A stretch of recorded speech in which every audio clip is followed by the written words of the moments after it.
నమస్కారం, welcome to NSN news. నేను మీ బాలు సిరినేని. రాష్ట్రంలో 4 ఏళ్లుగా పెండింగ్లో ఉన్న ఎల్ఆర్ఎస్ దరఖాస్తులకు మోక్షం దక్కనుంది. 3 నెలల్లో వాటన్నింటినీ పరిష్కరించాలని కలెక్టర్లను డిప్యూటీ సీఎం బట్టి విక్రమార్క, రెవెన్యూ శాఖ మంత్రి పొంగులేటి శ్రీనివాసరెడ్డిలు ఆదేశించారు. నిబంధనలకు లోబడే ఎల్ఆర్ఎస్ ప్రక్రియ పూర్తి చేయాలన్నారు. తెలంగాణలో గత ప్రభుత్వ హయాంలో 2020 ఆగస్టు 31 నుంచి అక్టోబర్ 31 వరకు ఎల్ఆర్ఎస్ దరఖాస్తులను స్వీకరించింది. మొత్తం 25.70 లక్షల దరఖాస్తులు వచ్చాయి. ఇందులో హెచ్ఎండిఏ పరిధిలో 3.58 లక్షలు, జిహెచ్ఎంసీ పరిధిలో 1.06 లక్షలు, మున్సిపల్ కార్పొరేషన్లు, మున్సిపాలిటీల పరిధిలో 13.69 లక్షలు, గ్రామ పంచాయతీల్లో 6 లక్షలు, అర్బన్ డెవలప్మెంట్ అథారిటీ పరిధిలో 1.35 లక్షల లెక్కన ఉన్నట్లు అధికారిక లెక్కలు వెల్లడిస్తున్నాయి. వీటికి సంబంధించిన దరఖాస్తులు నాటి నుంచి నేటి వరకు పరిష్కారం కాలేదు. కాంగ్రెస్ ప్రభుత్వం వచ్చిన తర్వాత ఎల్ఆర్ఎస్ ప్రక్రియ పూర్తి చేసేందుకు గత కొంతకాలంగా రెవెన్యూ మంత్రి పొంగులేటి శ్రీనివాసరెడ్డి అధికారులతో సమీక్షలు నిర్వహిస్తున్నారు.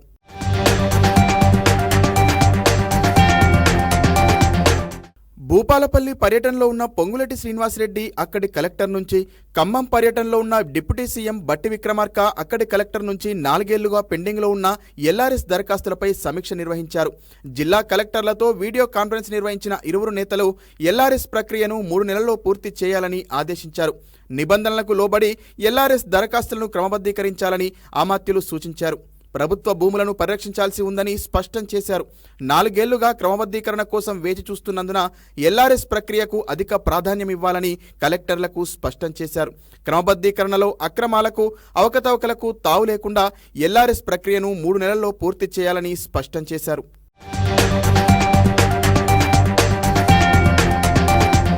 ఎస్సీ వర్గీకరణపై సుప్రీంకోర్టు ఇచ్చిన తీర్పు చారిత్రాత్మకమని వైద్యారోగ్య శాఖ మంత్రి దామోదర్ రాజనరసింహ పేర్కొన్నారు. మాదిగల్లో మార్పు రావాలని, అందరూ సంస్కారవంతులు కావాలని సూచించారు. ఆర్థిక వ్యవస్థ అనేది ఏ ఒక్క వర్గం చేతిలో ఉండకూడదని, అది అత్యంత ప్రమాదకరమని తెలిపారు మంత్రి. ఎస్సీ వర్గీకరణపై సుప్రీంకోర్టు తీర్పుతో ఇప్పుడే ఆట మొదలైందని మంత్రి దామోదర్ రాజనరసింహ పేర్కొన్నారు. హైదరాబాద్ బేగంపేటలోని ఓ హోటల్లో నిర్వహించిన సమావేశంలో ఆయన పాల్గొని మాట్లాడారు. జూలై 31న సుప్రీంకోర్టు ఇచ్చిన తీర్పు చారిత్రాత్మకమని, ధర్మాసనం తీర్పును అమలు చేస్తామన్న సీఎం రేవంత్ రెడ్డికి మాదిగ జాతి ఎప్పుడూ రుణపడి ఉంటుందని మంత్రి తెలిపారు.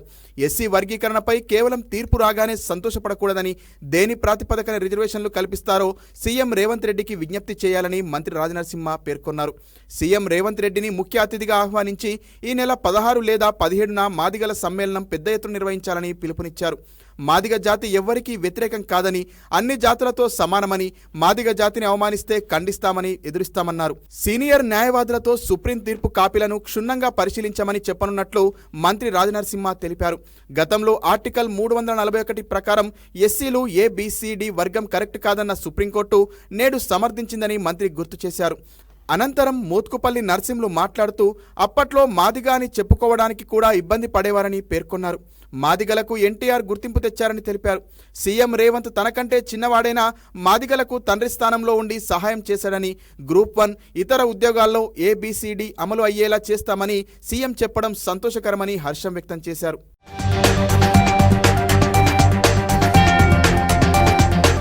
వైసీపీ ప్రభుత్వంలో మండలానికో భూకుంభకోణం జరిగిందని సీఎం చంద్రబాబు పేర్కొన్నారు. రికార్డుల్ని తారుమారు చేయడం, ఆన్లైన్లో పేర్లు మార్చేయడం వంటివి యథేచ్ఛగా చేశారని తెలిపారు. వీటిపై సమగ్ర విచారణ చేసి బాధ్యుల్ని శిక్షిస్తే అందరూ దారిలోకి వస్తారని స్పష్టం చేశారు. జగన్ హయాంలో భారీ కుంభకోణాలు జరిగినట్లు ఏపీ సీఎం చంద్రబాబు తెలిపారు. మంగళగిరిలోని టీడీపీ కేంద్ర కార్యాలయంలో చంద్రబాబు ప్రజల నుంచి వినతులు స్వీకరించారు. కొంతసేపు మీడియాతో ఇష్టాగోష్ఠిగా ముచ్చటించారు. రాబోయే 100 రోజుల్లో దెబ్బతిన్న వ్యవస్థల్ని గాడిలో పెడతామని ధీమా వ్యక్తం చేశారు. వైసీపీ వాళ్ళు గత 5 ఏళ్లలో చేసిన విధ్వంసాన్ని సరిచేయాలంటే 10 ఏళ్లు పడుతుందని, ఆ స్థాయిలో వాళ్ళు రాష్ట్రాన్ని నాశనం చేశారన్నారు. భూముల రీసర్వే అస్తవ్యస్తంగా చేయడంతో ప్రజలు ఎన్నో ఇబ్బందులు పడ్డారని తెలిపారు.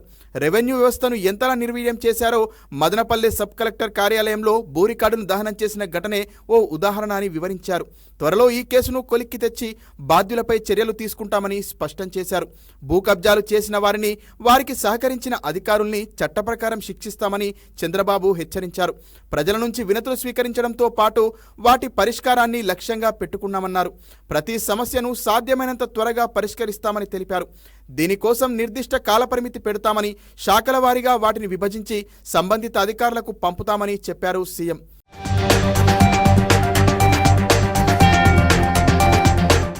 రాష్ట్ర వ్యాప్తంగా వివిధ జిల్లాల నుంచి ప్రజలు పెద్ద ఎత్తున టీడీపీ కేంద్ర కార్యాలయానికి వారి సమస్యలు చెప్పుకునేందుకు వస్తున్నారని తెలిపారు. ఈ పరిస్థితి లేకుండా జిల్లాల పార్టీ కార్యాలయాల్లోనే వినతులు స్వీకరించేలా ఏర్పాట్లు చేస్తామన్నారు. ఆ జిల్లా మంత్రితో పాటు పార్టీ నుంచి ముఖ్య నేతలు రోజు అందుబాటులో ఉంటారన్నారు. నియోజకవర్గ స్థాయిలో ఎమ్మెల్యేలు కూడా వినతులు స్వీకరించేలా యంత్రాంగాన్ని రూపొందిస్తున్నామని సీఎం వెల్లడించారు. ప్రజలతో పాటు ఉద్యోగులు కూడా తమ సమస్యలు విన్నవించేందుకు వస్తున్నారని మీడియా ప్రతినిధులు చెప్పగా వారి కోసం ప్రత్యేకంగా ఓ వరుస ఏర్పాటు చేయాలని పక్కనే ఉన్న టీడీపీ రాష్ట్ర అధ్యక్షుడు పల్లా శ్రీనివాసరావుకు సూచించారు.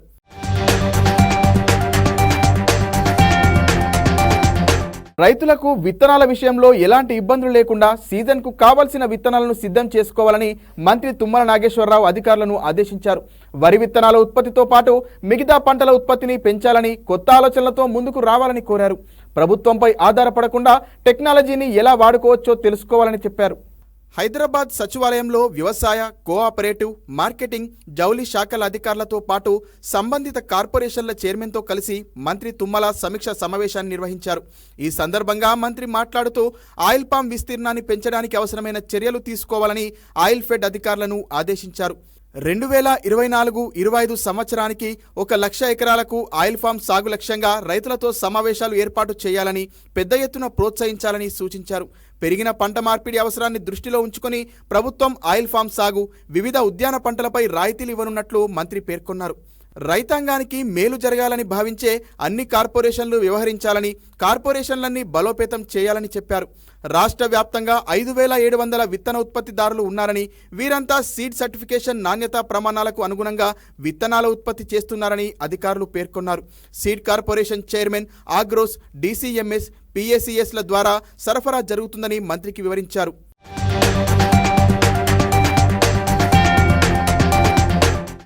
ప్రైవేట్ గోదాములు నిండుగా ఉన్నప్పుడు మన గోదాములు ఖాళీగా ఉంటే లోపం ఎక్కడుందో గమనించాలన్నారు.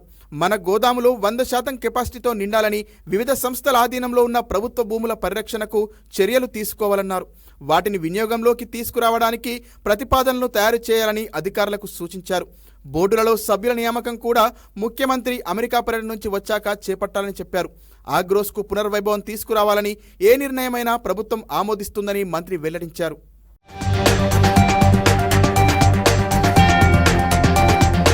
క్లిష్ట పరిస్థితులను ఎదుర్కొంటున్న కేరళ రాష్ట్రం, వయనాడ్ ప్రకృతి విపత్తి బాధితులను ఆదుకోవడం మన సమిష్టి బాధ్యత అని సిపిఐ జాతీయ కార్యదర్శి డాక్టర్ కె నారాయణ అన్నారు. హైదరాబాద్ అబిడ్స్ కూడలిలో సిపిఐ ఆధ్వర్యంలో కేరళ, వయనాడ్ బాధితుల సహాయార్థం విరాళాల సేకరణ నిర్వహించారు. ఊహించని ఘోరమైన వరదలు, కొండ చర్యలు కనికరం లేకుండా వందలాది మంది ప్రాణాలను బలిగొన్నాయని ఆవేదన వ్యక్తం చేశారు. ప్రకృతి విపత్తుతో ఆత్మీయులను కోల్పోయిన కుటుంబాలకు అండగా నిలవడం దేశ ప్రజల బాధ్యత అన్నారు. వారికి తక్షణ సహాయం, పునరావాసం అందించడానికి ప్రజలు ఉదారమైన విరాళాలు అందజేయాలని నారాయణ కోరారు.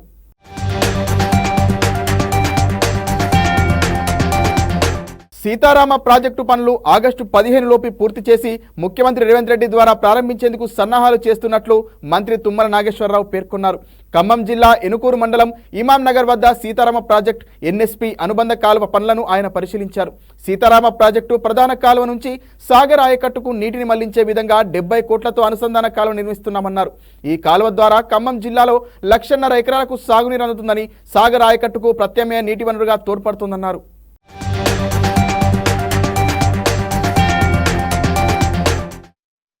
రేపు స్వాతంత్ర దినోత్సవం రోజున గౌరవ ముఖ్యమంత్రి గారు సీతారామ ప్రాజెక్టు యొక్క ఇనాగరేషన్ కి ఒప్పుకున్నారు. దానికి అర్జెంటుగా మనం డిస్ట్రిబ్యూటరీ కెనాల్స్ లేవు కాబట్టి భవిష్యత్తులో నాగార్జున సాగర్ ఆయకట్టుకి నీళ్లు ఇవ్వాలి అంటే గోదావరి జలాలు ఈ ఏనుకూరు లింక్ కెనాల్ ద్వారా ఇవ్వచ్చు అనేటటువంటి ఆలోచనతోటి మన భద్రాచలం వచ్చినప్పుడు గౌరవ శాసనసభ్యులు, మంత్రులందరూ అడిగిన మీదట దీన్ని శాంక్షన్ చేయడం జరిగింది. కొద్దిగా ఆలస్యమైన వర్షాల వల్ల కావచ్చు, అదేవిధంగా భూసేకరణలో సమస్యల వల్ల కావచ్చు, అనుకున్న సమయానికి కొద్దిగా ఆలస్యమైంది.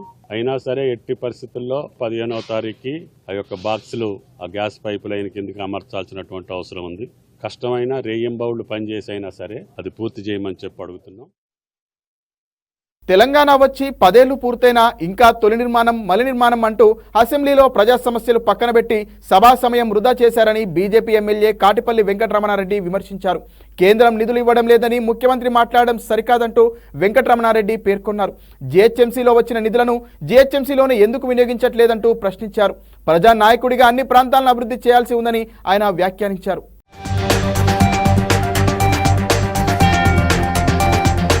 ఇవాళ ఏమి చెప్పినా గాని అప్పుడే అప్పులు అంటాడు, అప్పుడే మళ్ళీ శాంక్షన్లు అంటాడు, అప్పుడే శంకుస్థాపనలు అంటాడు, అప్పుడే మళ్ళీ తెలంగాణ విధ్వంసం జరిగిపోయిందని అంటాడు.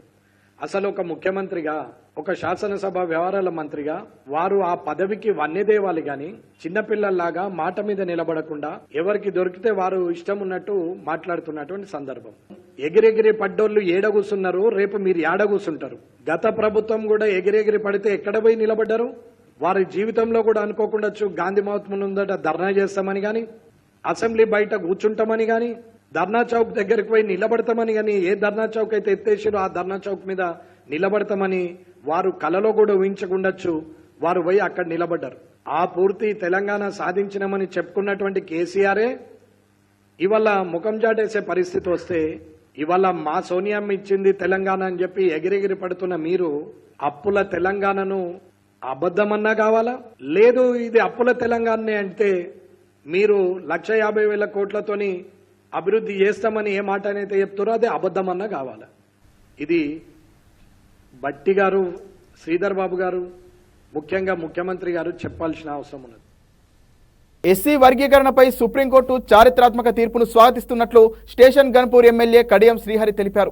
వ్యక్తిగతంగా చాలా సంతోషంగా ఉందన్న ఆయన ఉమ్మడి ఆంధ్రప్రదేశ్లో ఎంఆర్పీఎస్ నాయకత్వంలో దండోరా పేరుతో సామాజిక ఉద్యమం జరిగిందని గుర్తు చేశారు. వర్గీకరణ కోసం పోరాటం చేసిన మాదిగల దండోరా నాయకులకు ఆయన అభినందనలు తెలిపారు.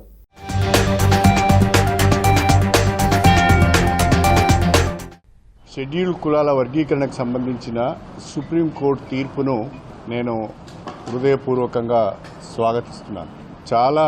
ఈ తీర్పు విషయంలో వ్యక్తిగతంగా నేను చాలా సంతోషంగా కూడా ఉన్నాను. కారణం ఏమిటంటే 1994 జూలైలో షెడ్యూల్ కులాల వర్గీకరణ ఉద్యమం ప్రారంభమైంది.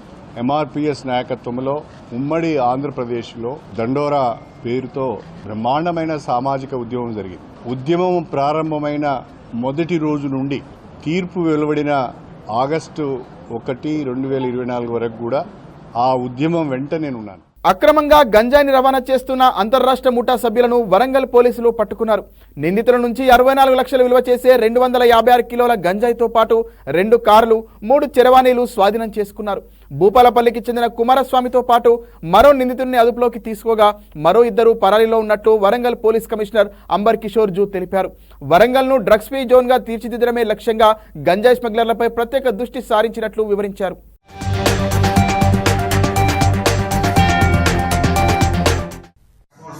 ఇన్ఫర్మేషన్ ఇవ్వడం జరిగింది లోకల్ పోలీస్ కి. ఆ ఇన్ఫర్మేషన్ పరంగా 2 వెహికల్స్ సీజ్ చేయడం జరిగింది. ఈ 2 వెహికల్లో 4 మనిషి తో సార్ 256 కేజీ గాంజా అంటే దాదాపు 65 lakhs వర్త్ గాంజా సీజ్ చేయడం జరిగింది. 2 అక్యూజ్ కి అక్కడే అరెస్ట్ చేయడం జరిగింది. ఒక అక్యూజ్ పారిపోయారు, వారికి కూడా మనము న్యాప్ చేయడానికి ఎఫర్ట్స్ పెడుతున్నాము. 2 వెహికల్, 2 సెల్ ఫోన్స్ ఇది అక్యూజ్ నుంచి సీజ్ చేయడం జరిగింది. ఈ టాస్క్ ఫోర్స్ లోకల్ పోలీస్ కలిసి చేసిన ఇది ఒక పెద్ద అచీవ్మెంట్ ఉంది. ఈ ఎఫర్ట్స్ తో మన డిస్ట్రిక్ట్, మన కమిషనరేట్ డ్రగ్స్ ఫ్రీ జోన్ గా తయారు చేయడానికి మేము కమిటెడ్ గా ఉన్నాము. మీ సహాయం కూడా మాకు కావాలి. గోదావరి పుష్కరాల నాటికి రాజమహేంద్రవరం రైల్వే స్టేషన్ రూపురేఖలు మార్చనున్నట్లు ఎంపీ పురంధరేశ్వరి అన్నారు. అంతర్జాతీయ స్థాయి ప్రమాణాలతో అభివృద్ధి చేయనున్నట్లు తెలిపారు. అమృత్ భారత్ పథకం కింద 250 కోట్లతో తీర్చిదిద్దనున్నట్లు చెప్పారు. విజయవాడ రైల్వే DRM ఎమ్మెల్యేలతో కలిసి ఆమె అభివృద్ధి పనులపై సమీక్షించారు. ప్రధాన రైల్వే స్టేషన్ భవంతి స్థానంలో 3 అంతస్తుల ప్రాంగణం నిర్మించాలని ప్రతిపాదించారు. తూర్పు వైపు మరింత అభివృద్ధి పనులు చేపట్టడంతో పాటు రోడ్డు విస్తరణపై ఆమె DRMకు సూచనలు చేశారు.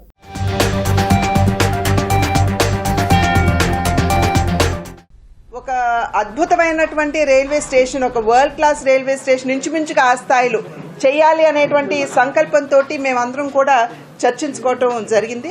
ఇంకొక 40-50 సంవత్సరాల ముందు కనుక చూసుకున్నట్లయితే దగ్గర 95 నుండి 1,00,000 మంది, 95,000 నుండి 1,00,000 మంది వరకు కూడా ఈ స్టేషన్కి వచ్చేటువంటి అవకాశం ఉంటుంది అని చెప్పి వారి దగ్గర ఉన్నటువంటి సర్వే అంచనా. కనుక ఆ యొక్క ఫుట్ఫాల్ని దృష్టిలో పెట్టుకుని ఈ స్టేషన్ని అంత అద్భుతంగా తీర్చిదిద్దాలి అనేటువంటి ఆలోచన, సంకల్పం మా అందరికి ఎలా ఉందో అదే విధంగా అశ్విని వైష్ణవ్ గారికి డిఆర్ఎం గారు కూడా ఉన్నటువంటి సంకల్పం అది. Our entire focus was initially on the west side of the city, whereas Madam has told us to look at the east. So we are now going to make some changes in our existing plans.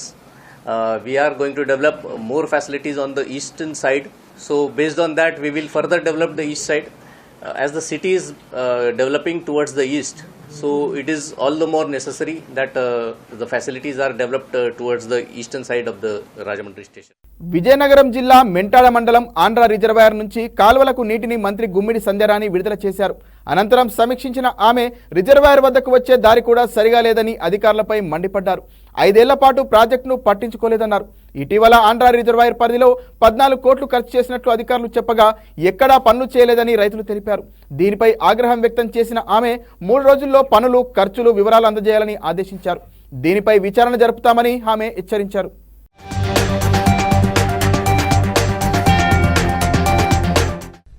ఈరోజు కనీసం అధికారులు jungle clearance కూడా చేయించకుండా వదిలేశారు అంటే అసలు ఏం జరుగుతుందో అర్థం కాని పరిస్థితి. మీరు చేయలేనప్పుడు కనీసం మా వాళ్ళని పిలిచి మేము చేయలేకపోతున్నాం, కనీసం మీరు సాధించడానికి పిలిచారా? కనీసం పిలిచి అడిగితే వాళ్ళు నో అన్నారు అనుకోండి, అప్పుడు ఓకే. కనీసం మీరు ఎవరైనా వచ్చారా, ఇక్కడ మీటింగ్ పెట్టారా, ఎప్పుడు నీళ్లు వదులుతామని కనీసం అన్నారా? నాతో పాటు వాళ్ళకు కూడా డేట్ చెప్పారు. కనీసం ఇక్కడికి వచ్చి ఇవన్నీ క్లియర్ చేసుకోవాలండి, ఇలా విడిచిపెట్టాలి అని అంటే రైతులు ముందుంటారు కదా ఖచ్చితంగా. అది కూడా కోఆర్డినేట్ చేసుకోలేనప్పుడు ఎందుకండి నాకు అర్థం కావడం లేదు. గుంటూరు జీజీహెచ్లో పేదలకు అధునాతన వైద్య సేవలు అందించేందుకు కొత్త సిటీ స్కాన్ సెంటర్ను 4 కోట్ల రూపాయలతో ప్రారంభించినట్లు కేంద్ర సహాయ మంత్రి పెమ్మసాని చంద్రశేఖర్ తెలిపారు. నాట్కో ఫార్మా కంపెనీ 45 కోట్ల రూపాయలతో జీజీహెచ్లో క్యాన్సర్ కేంద్రాన్ని అభివృద్ధి చేశారన్నారు. పేదలకు అన్ని విధాలా మెరుగైన వైద్య సేవలు అందిస్తామని పెమ్మసాని తెలిపారు. పేదలకు వైద్య సేవలు అందించడంలో జీజీహెచ్ ముందుందని వైద్య ఆరోగ్య శాఖ మంత్రి సత్యకుమార్ తెలిపారు. గుంటూరు మెడికల్ కళాశాల పూర్వ విద్యార్థులు జీజీహెచ్ అభివృద్ధికి 100 కోట్ల రూపాయల సహకారం అందిస్తున్నారని వెల్లడించారు.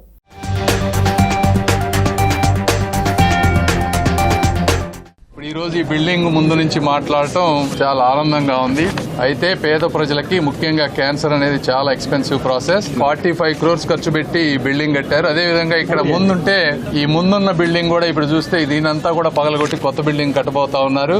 ఈ హాస్పిటల్ కూడా లాంగ్ టర్మ్ గా అంటే మనం అవసరమైనప్పుడల్లా బిల్డింగ్ కడతా ఉన్నాం, ఇలా కాకుండా ఒక కాంప్రహెన్సివ్ గా అసలు ఈ హాస్పిటల్ 5-10 ఏళ్లలో ఎలా ఉండాలనే విధంగా ఒక కాంప్రహెన్సివ్ ప్లాన్ తీసుకోవటం, పార్కింగ్ కానీ, ఎమర్జెన్సీ బ్లాక్ కానీ, లేదా ఇంకేమైనా సర్వీసులు కావాలి ఇవన్నీ చూసి చేయమని, అదేవిధంగా ఇంకా కొన్ని మాకు తెలిసిన ఇన్పుట్స్ మేము ఇచ్చాం. సత్యకుమార్ గారు దానికి సానుకూలంగా స్పందించారు. జిమ్ఖానా వారు 80 నుంచి 86 కోట్ల రూపాయలతోటి మెటర్నిటీ అండ్ చైల్డ్ పెద్ద బిల్డింగ్ 7 floors కడతా ఉన్నారు. లీనియర్ యాక్సిలేటర్తో లెవెల్ 2 ఆసుపత్రిగా ఉన్న గుంటూరు క్యాన్సర్ హెల్త్ కేర్లో లెవెల్ 1కి వెళ్ళడానికి అవసరమైన పెట్ సిటీ స్కాన్ కూడా త్వరలో ప్రజాప్రభుత్వం చంద్రబాబు నాయుడు గారి ఆధ్వర్యంలో ఏర్పాటు చేస్తుంది. ఆ నాణ్యత లేని మద్యం తాగడం ఒక కారణమైతే, రెండోది విచ్చలవిడిగా రాష్ట్రంలో అందుబాటులో ఉంటున్న గంజాయి. అంటే గత పాలికలు వీటిని నియంత్రించలేని పరిస్థితుల్లో చిన్న పిల్లలు 7 సంవత్సరాల పిల్లల దగ్గర నుంచి చూస్తున్నాం మనం. రాష్ట్రంలో నాణ్యత లేని మద్యాన్ని, అదేవిధంగా గాంజాని, నార్కోటిక్స్ కూడా నియంత్రించే ప్రయత్నం ఖచ్చితంగా జరుగుతుంది. ప్రభుత్వం ఆరోగ్యశ్రీ కింద 25 లక్షల బీమా, అంటే ఇప్పుడు వైద్య సేవగా మారింది, 25 లక్షల బీమా కల్పిస్తామని హామీ ఇచ్చింది. ఆ హామీకి కట్టుబడి ఉన్నాం. తర్వాత ఇన్సూరెన్స్ ని ఇంటిగ్రేట్ తీసుకొచ్చి ఒక మోడల్, హైబ్రిడ్ మోడల్ తీసుకురాబోతున్నాం. దానికి గౌరవ ముఖ్యమంత్రి గారి అనుమతి అవసరం ఉంది. అది అయిన తర్వాత ప్రజల్లోకి వాటిని తీసుకొస్తాం. నియమ నిబంధనలు ఎలా ఉంటాయనే విషయాన్ని కూడా పబ్లిక్ లోకి తీసుకొచ్చే ప్రయత్నం చేస్తాం. కృష్ణా జిల్లా మోపిదేవిలో కొలువై ఉన్న శ్రీవల్లి దేవసేన సమేత సుబ్రహ్మణ్యేశ్వర స్వామిని హైకోర్టు న్యాయమూర్తి జస్టిస్ శ్రీనివాస్ దర్శించుకున్నారు. ఆలయ అధికారులు, అర్చకులు ఆయనకు ఘన స్వాగతం పలికారు. అనంతరం కుటుంబ సభ్యులతో కలిసి సర్పదోష నివారణ పూజ జరిపించుకున్నారు. కుటుంబ సభ్యులతో కలిసి ఆలయ ప్రాంగణంలోని పుట్టలో పాలు పోసి మొక్కులు చెల్లించుకున్నారు.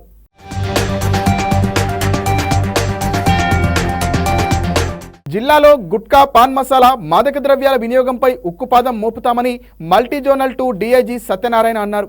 సంగారెడ్డి ఎస్పీ కార్యాలయంలో నిర్వహించిన మీడియాతో సమావేశంలో మాట్లాడారు. మాదక ద్రవ్యాల నిర్మూలనలో జిల్లా పోలీసులు బాగా పనిచేస్తున్నారని చెప్పారు.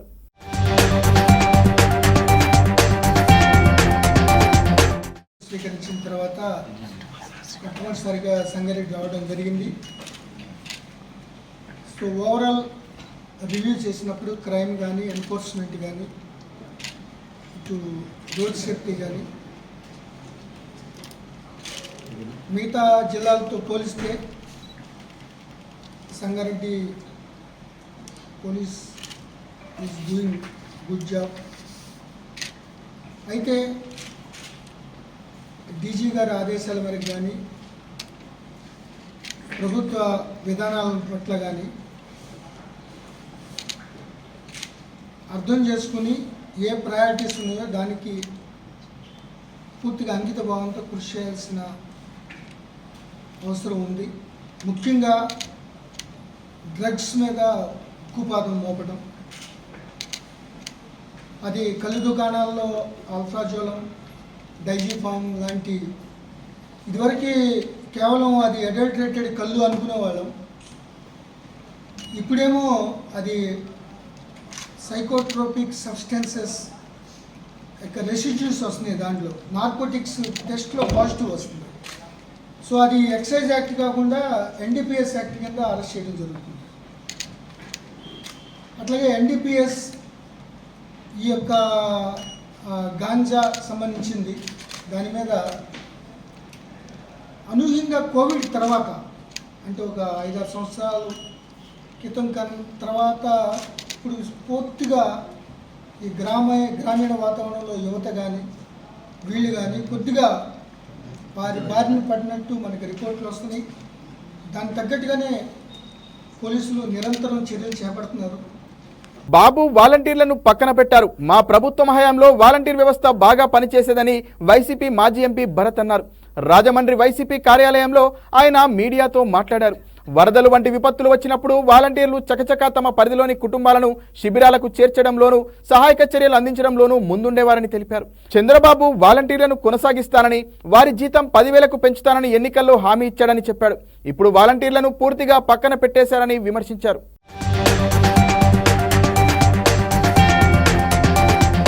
మరి గతంలో వాలంటీర్ సిస్టమ్ ఉండేది. మరి ఆ వాలంటీర్ సిస్టమ్ ఉన్నప్పుడు చక్క చురుగ్గా పిల్లలు పనిచేసేవారు. మరి ఇలాంటి మరి ఘటనలు జరిగినప్పుడు ఇమ్మీడియట్గా రెస్పాండ్ అయ్యి ఎక్కడికక్కడ మొత్తము వాళ్ళకి అందరికీ కూడా బాధితులకి అందరికీ కూడా వీళ్ళే వాలంటీర్ సిస్టమ్ అంత గొప్పగా పనిచేసిన సందర్భం.